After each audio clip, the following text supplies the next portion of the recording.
We're going to now talk about illnesses and diseases in plants using a research project that we did at the iteipmai over 10 years with our partners. And this is the problem of mildew on basil. There were two successive projects, the second one being BASIMIL. This is what we're going to talk about. They were focusing on trying to find solutions to this disease.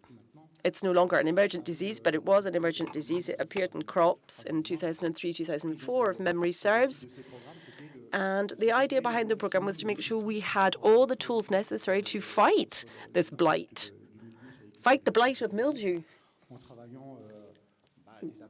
Working using genetic approaches to try and to select the right material, working on solutions which were direct in biology and in conventional agriculture. Reading the literature to make sure that we can identify the areas for improvement. So we're going to talk about all of that. Now, rather than having a speech, we've got a little film here for you, which summarizes the objectives and results of BASIMIL. And I would suggest, if they're ready in the technical booth, could we see the film just now, please?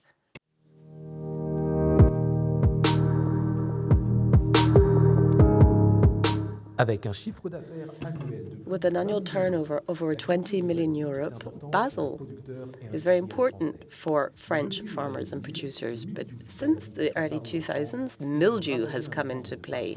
It absolutely decimated many crops in over 4 days. So iteipmai launched a partnership offering a multi-factorial approach to this problem. So initially, we had to understand what the phenomenon was, this basil mildew. So we had the literature drawn up, and this allowed us to highlight that early inoculation came from the problem came from the seeds. Our partners refined an ID test for identifying the disease and a control for all of the seeds being sold and seeds being produced. A new test, artificial inoculation, was put in place, refined and put in place so we could test it directly on the varieties and the sensitivity of the aforementioned varieties. Another aspect was to look at the different phytosanitary solutions. Many conventional products and alternative products were tested in our labs, Veginope. Here we assessed the products, ones which were conventional, anything that had been fairly effective, but the idea was to reduce their use. And we also looked at biocontrolled products. They were fairly interesting in terms of results, even if they were less effective. And we looked at the most interesting ones were then picked up by the iteipmai. And from the results in the lab, we were able to really see the interest of this project. And we were able to manufacture stuff, carry out trials in the greenhouses and on our different plots.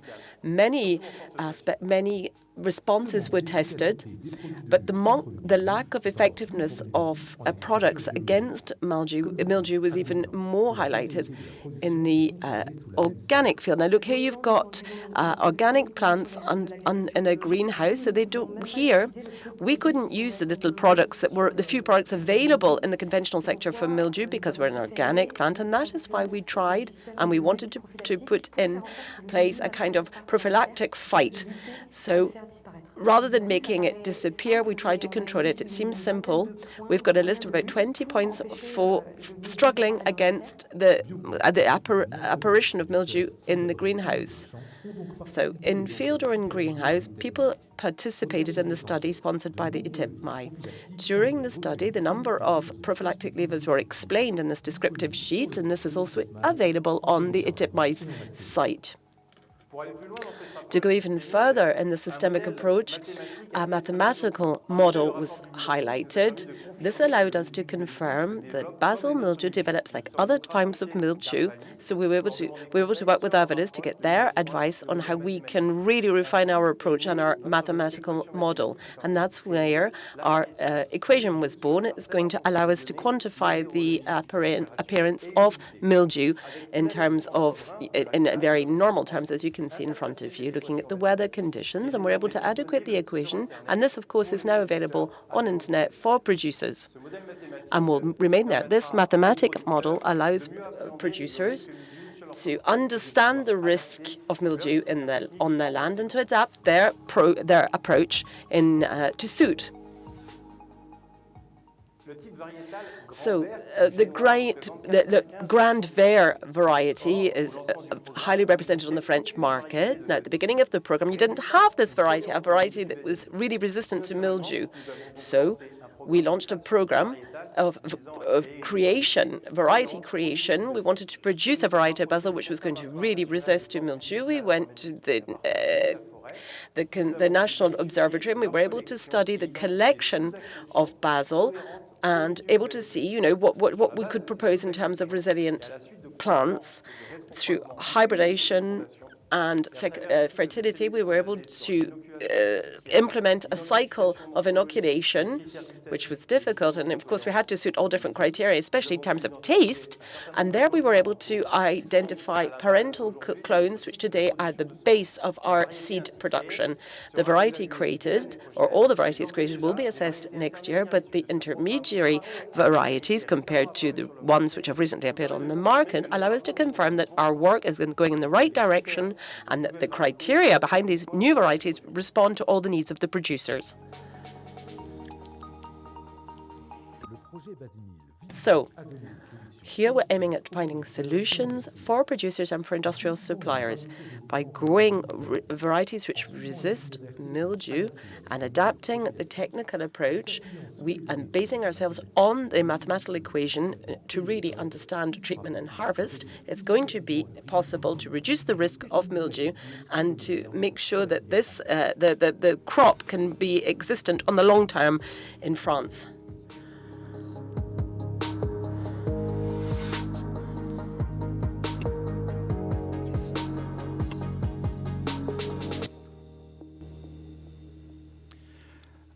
Alors, depuis la réalisation de ce film, since this film was produced, work has continued, especially on the refining of this mathematical model. Obviously, this is work that's going to take some time, and the more we can capitalize on the data, the more perfect the model will be, and that's why we've kept working on it, particularly on the genetic aspect. We're continuing this work, and I would like to take opportunity to thank everybody that's on the slide, all the partners, all the people that have been involved, whether they be technical or financial, because they've contributed to the real wealth of this program. We've been able to make sure that different players in the R&D world and in the productive world are able to work in synergy. And this has also helped us understand all their contribution, and we've benefited from all their knowledge. Now, with this session, we wanted to make sure people in the field could speak, could talk about the research projects. So we've asked for two people to come and join us, William Gilles from Ardo and Aude MONTOVERT from Bioplants. So, Aude, I would like you to come and join me on this stage, if you will. William, I'm afraid, was not able to come, but he did make a little video for you with his testimony as a user, as a player in this research program. And he's used the results of the research program. We can't have him with us in person, but we can have him through the advantage of technology. Bonjour, William Gilles, responsable agronome. Hello, everybody. William Gilles. I'm responsible for the group Ardo. I'm going to talk to you about the work that we do and the change in practice that's carried out on basil, which is the main crop for gel palm around Montélimar in the southeast of France. As everywhere, we have a an issue with this crop, and this is always linked to a disease that everybody knows, mildew. So first of all, I want to talk about mildew, what it looks like on this crop.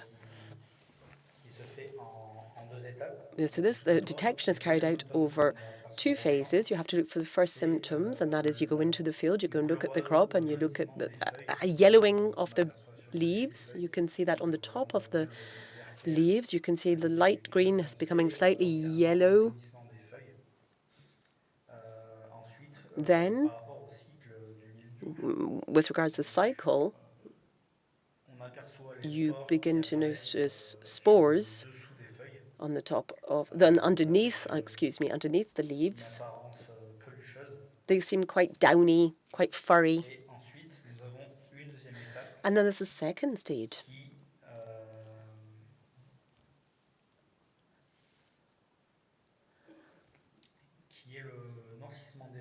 And that's when the leaves really become very dark before they fall off the plant. And this leaves a bare plant. So what's been done? Well, since mildew came into play in the early 2000s, much work has been done by Bioplants, collaborating with others, with iteipmai, for example. And I'm going to talk to you about them.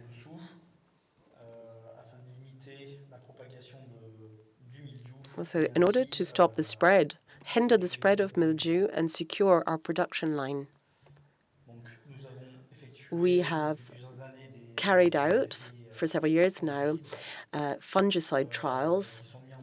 These have been implemented in the production parcels or plots with many protocols and different treatment modes and 2 or 3 cups, which is absolutely identical to what we would do in the middle of a field. So the goal is always the same, is to find the best protocol, which is going to bring the best protection to the plant, depending on product recall or the loss of certification as well. You have BPE trials in order to certify new products. Unfortunately, though,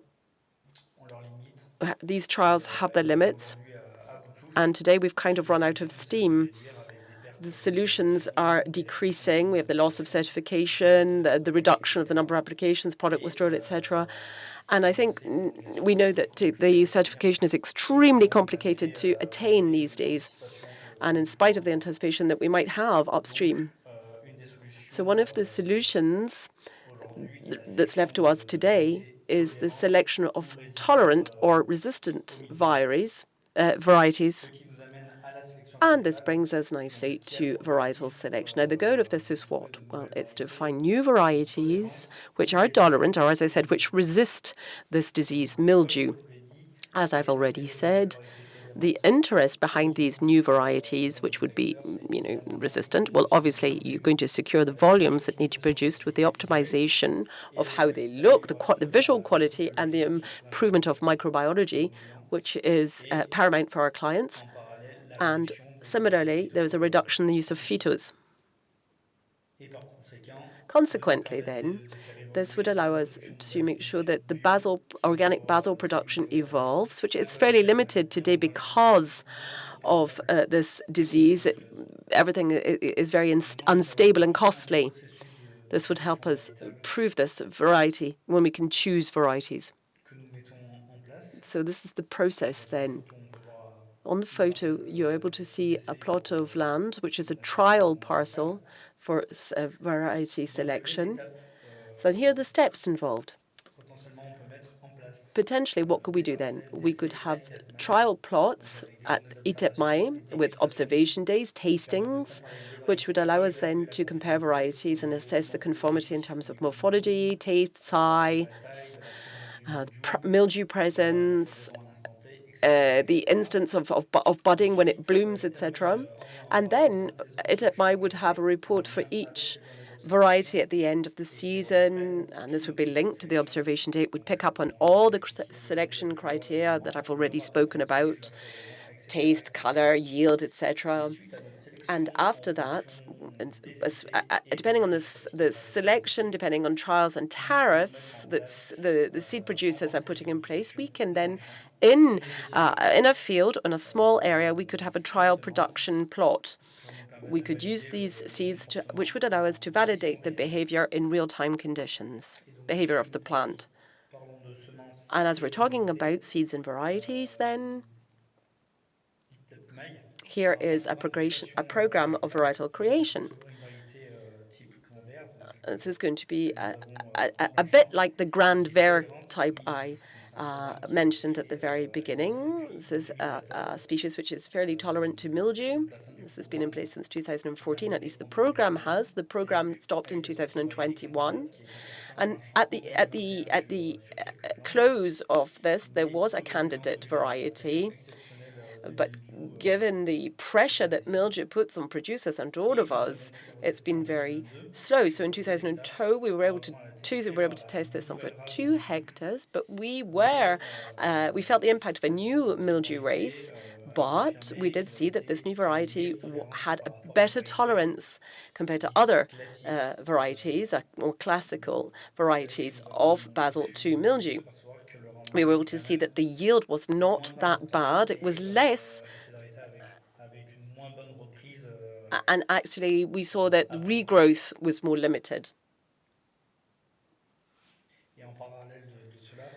At the same time, many seed producers are working on their side in order to find new varieties with higher tolerance or a better resistance to mildew.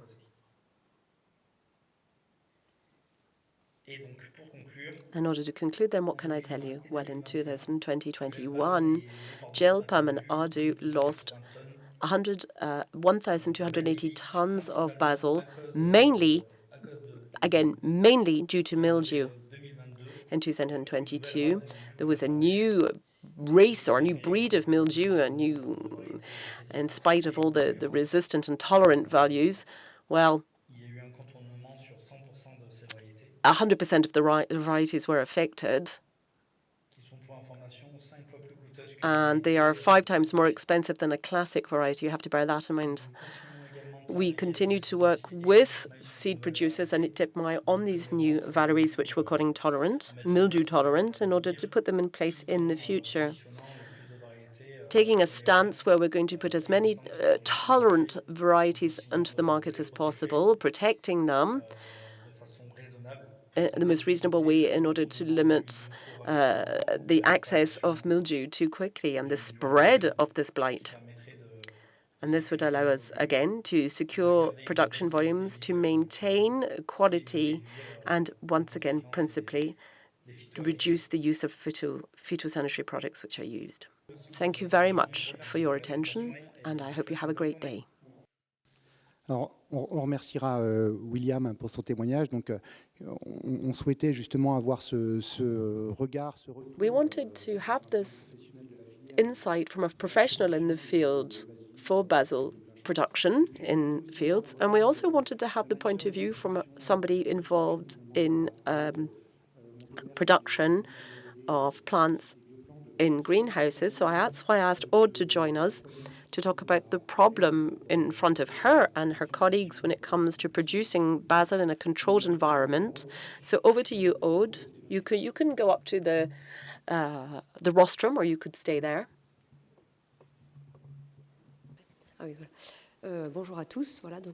Hello, everybody. Aude MONTOVERT. I work for Bioplants. It's not exactly the same thing as you've been able to see in the previous presentation. We are producers of potted plants. We sell all of our production to supermarkets. So we're in greenhouses. We've got over 15,000 square meters of greenhouses, and the specificity is, compared to the photos I'm going to show you, we have actually moved. We've got our own production tool in place now. So here you can see the photos. I want to give you some figures so that you can understand the size of basil production for us.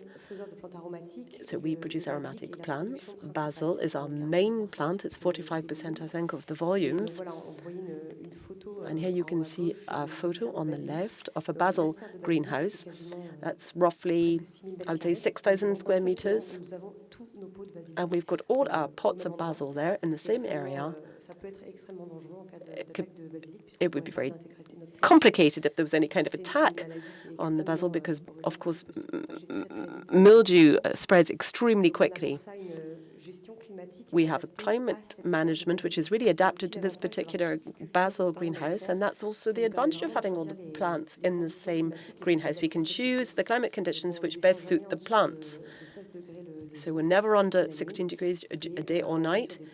And if you look at the percentages, well, we're at a maximum of 80% in hygrometry. That's what we have to respect in order to meet the conditions. Now, today we're working on 4 different varieties of grand big green basil. There's no miraculous variety today, and in the organic field, we can't use any chemical products to boost production. So sometimes we have varieties which can be more or less tolerant or not, depending. I'll just give you a small idea. At any given moment in a greenhouse, we can have roughly 170,000 pots in that serre. And sometimes we have 1 million over the year, and all of the production is organic. And we produce basil all year. We cannot say at the end of the season we do this, that, or the next, and the mildew we stop producing, because we are producing all year long. We have to make sure that this contamination is nipped in the bud. So you have a list of points, obviously, in place to ensure that we can hinder the entrance of mildew into the greenhouse. Because once it's in, it's in.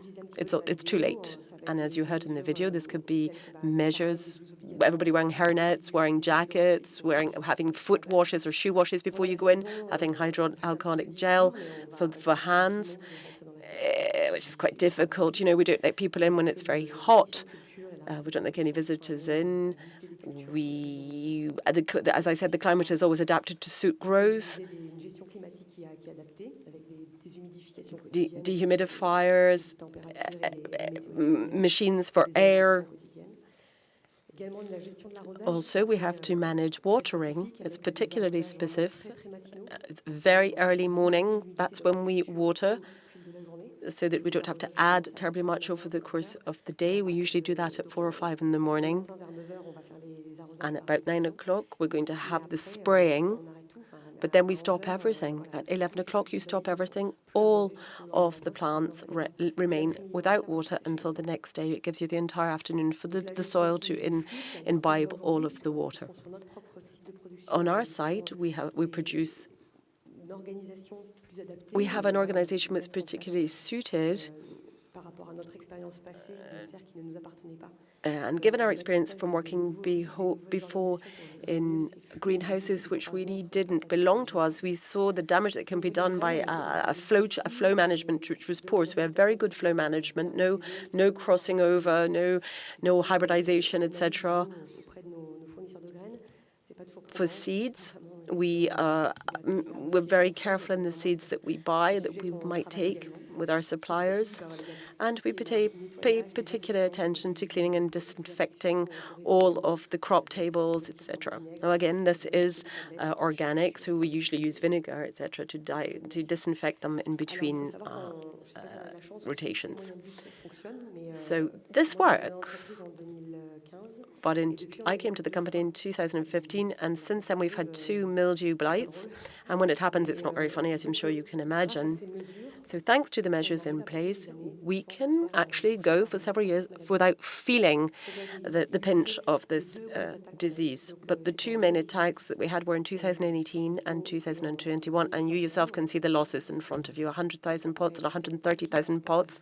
You might think that seems very little compared to the volume that we're talking about. But in terms, you have to bear in mind production levels were lower as well. We have very few pictures of that episode, because when that happens, obviously it's not the first thing you want to do is take pictures of your losses. But when that happens, everybody starts to evacuate the number of plants from ad hoc exits to the greenhouse. We disinfect as much as possible. And in those cases, we do everything we can to stop this spread. So we try and get rid of all the infected plants as quickly as possible to ensure that they don't have an impact with their spores on healthy plants. And that really is all I have to say to try and illustrate our daily life as producers, people who work against this blight.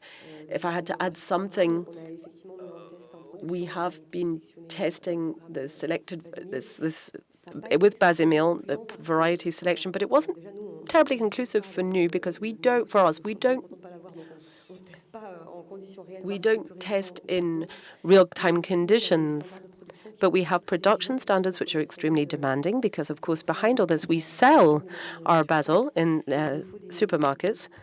So we have to have products which are linear, and that's not always the case with this variety or the one that we selected. We had some very irregular plant shapes and forms, and it's difficult to sell that. That was our main constraint or issue that we encountered with this varietal selection.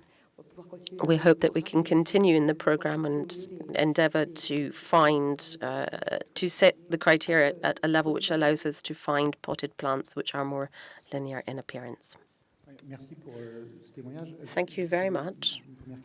I have a first question. When I listen to William, we feel that there is a sense of pessimism with regards to the situation in the future. If you look at all the solutions in place to fight, I suppose we can say all the solutions mean little solutions in the conventional market. And of course, there's the difficulty to the very few solutions.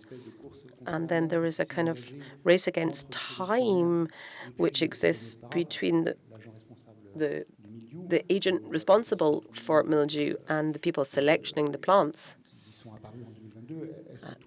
You yourself, do you share this sense of pessimism? When you produce in greenhouses, do you feel you're less open to this than the perhaps cultures outside in the field, crops in the field?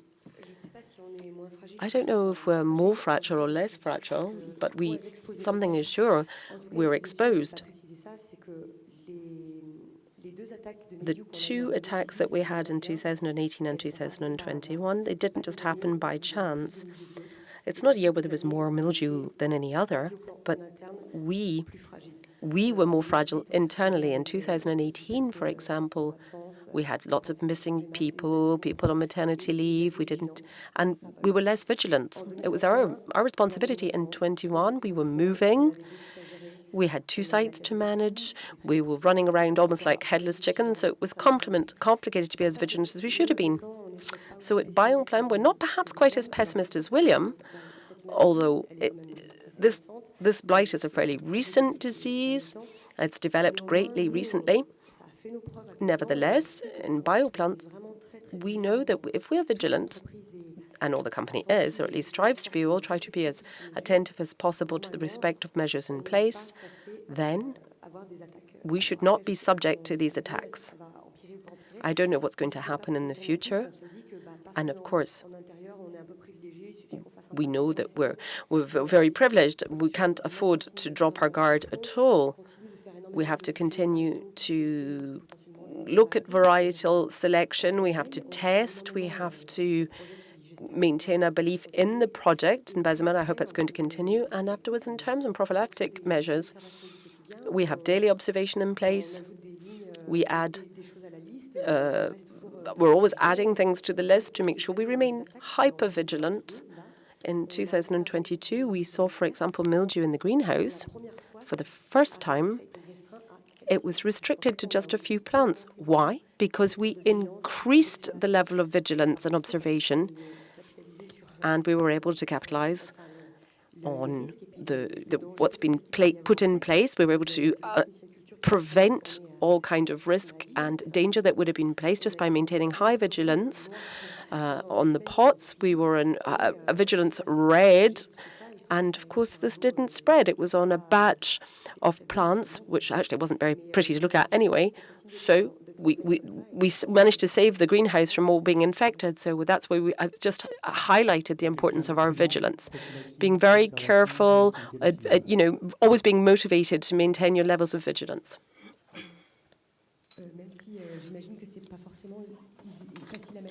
It's not easy for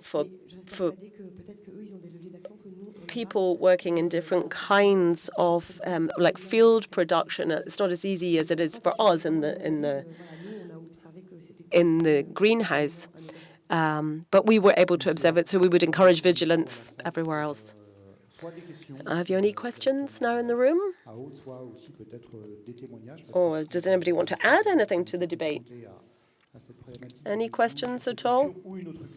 Or another crop? Mildew is one we're talking about just now, but you might have something to add for something else. Oui, Jean-Michel Mounier. Combien de races de Peronospora? So how many types of Peronospora do we know to date? I don't know. I know a new race has appeared this year. It was apparently the second one being described by scientists. I don't know if there were more refined investigations on Peronospora barsbaric, who's responsible for mildew. But these are the two strains we know. We can see behaviors that are different depending on the variety. We are wondering if there are not several races that have appeared this summer.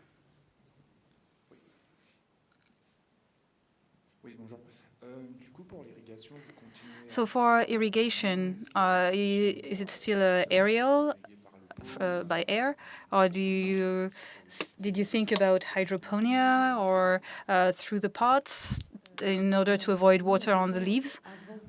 In Bioplants, before these issues, we had started a production system where it was all sub-irrigation. It's not only for the basil, it's for all our species, for basil, coriander, everything. So it was not just for basil and mildew. It's part of our production method. When the culture is young, we have spraying, because the plant could not absorb through the roots all the nutrients it needs. So we keep doing that with the basil. But where we are extremely vigilant is that we don't spray at 5 p.m. Never. So it's more on the schedule, on the time of the day that we can adapt our production method. I don't know what people do in the field, but sub-irrigation for adult basils, we avoid dampness on the leaf, so the atmosphere is pretty dry because the climate of the greenhouse is worked on. We try to avoid humidity as a whole, so to keep it drier, of course, helps. Are there any other questions or testimonies? Good afternoon. I'm Bernadette Julier from the INRAE. I am the chairwoman of the Technical and Scientific Council of iteipmai. Have you tested mixes of varieties to slow down the dissemination of the disease in your cultures and to avoid the pathogens adaptation to avoid resistance? In the field, it hasn't been done. These are strategies that are implemented for other plants. It could be tested. End users can tell you more about that, but there's a will, as we heard with the testimony, there is a kind of standardization as much as possible of the plant material to be harvested. So this strategy of varietal mix, we need to study whether it really helps with the disease and if it remains viable in terms of commercial issues. But as a scientist, yes, the mixing of varieties could probably help. Have you seen a difference? You said that you have 7 or 8 varieties in your greenhouse. Well, we cannot mix them in the same pot because it wouldn't be homogeneous and it would not be accepted in GMS standards. But out of our nearly 6,000 square meters in the greenhouses, we try to have different plots with different varieties to try and reduce so that if one resists more, it can save us. So yes, we also have mint plants that are sensitive to the oidium. So there's always one variety that would be more attacked, but we didn't go much further than that.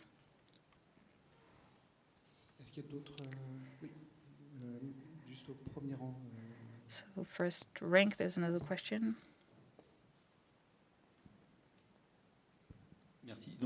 Thank you, Laurent Marie from the Caté. I would like to mention an experience that we did in the past. We experimented on cut flower. We had the Lysianthus that was particularly sensitive to mildew. So we tested thermodynamic dehumidifier to avoid humidity in the greenhouses, and it was very interesting to reduce disease risks. So we use an indicator, which is the dawn temperature, which is measured with sensors in the greenhouse, and the temperature the gap between the atmosphere temperature and the dawn temperature, if controlled, can reduce the risk of disease. So thermodynamic dehumidifier really worked.